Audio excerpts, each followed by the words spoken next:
You are listening to Feed 44, the official podcast channel of the Center for a Stateless Society. C4SS is an anarchist think tank and media center. For more information, please visit c4ss.org. Time to End the Special Relationship by Chad Nelson, posted on c4ss.org on March 8, 2015, and read by Joey Clark. As expected, reaction to Prime Minister Benjamin Netanyahu's Washington, D.C. congressional address broke pretty much along party lines, both in Israel and the United States. Those already susceptible to Netanyahu's war fever heard a compelling, irrefutable case against any nuclear deal with Iran. Those familiar with Netanyahu's boy who cried wolf routine weren't persuaded. In Israel, Netanyahu's expected election numbers remained virtually unchanged following the speech, while in the United States, the bipartisan neocon cabal in Washington and its media claimed a leadership envy. In particular, Elizabeth Hasselbeck, the Republican commentator from Fox News, claimed leadership envy, using the speech as a tool with which to bludgeon their supposedly weak president. Most sane Americans knew what Netanyahu's U.S. tour was all about even before he arrived: more war. That's why they largely opposed it. Americans didn't need Netanyahu in Washington to explain his position. They're already well aware of it because he's been trumpeting the same dire warnings for decades. Americans also have their own Netanyahu worker bees scattered throughout Congress, a sizable bunch of U.S.-based Zionists who adopt Netanyahu's murderous ideology wholesale. It is an ideology that sees diplomacy as a last resort and is well funded by the strong arm of AIPAC, the Israeli war propaganda machine operating in Washington.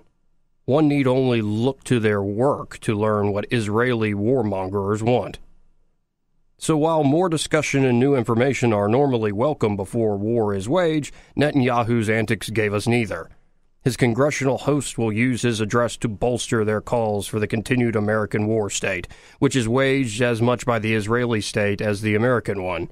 Yes, Israeli foreign policy is regarded throughout the world as an extension of America's, and rightfully so.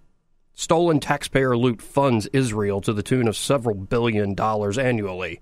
For a small country, Israel is both armed to the teeth and simultaneously able to lock down an entire Palestinian-Arab population. This is what American foreign aid, paid for by you, spent by Washington, achieves.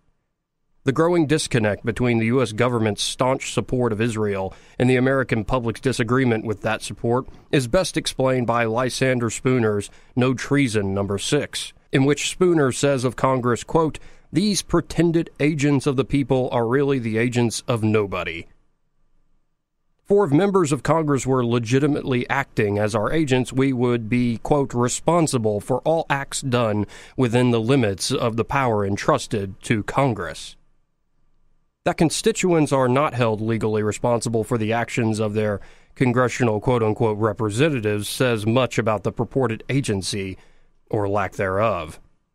Applying a Spoonerite analysis to the American-Israeli special relationship exposes their respective governments' war machines as classes unto themselves, entities separate and apart from their populations, on their own quest for financial and political power.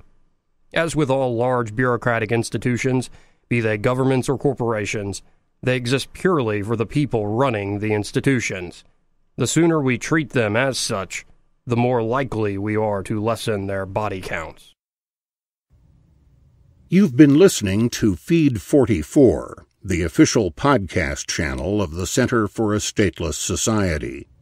C4SS is an anarchist think tank and media center. For more information, please visit c4ss.org.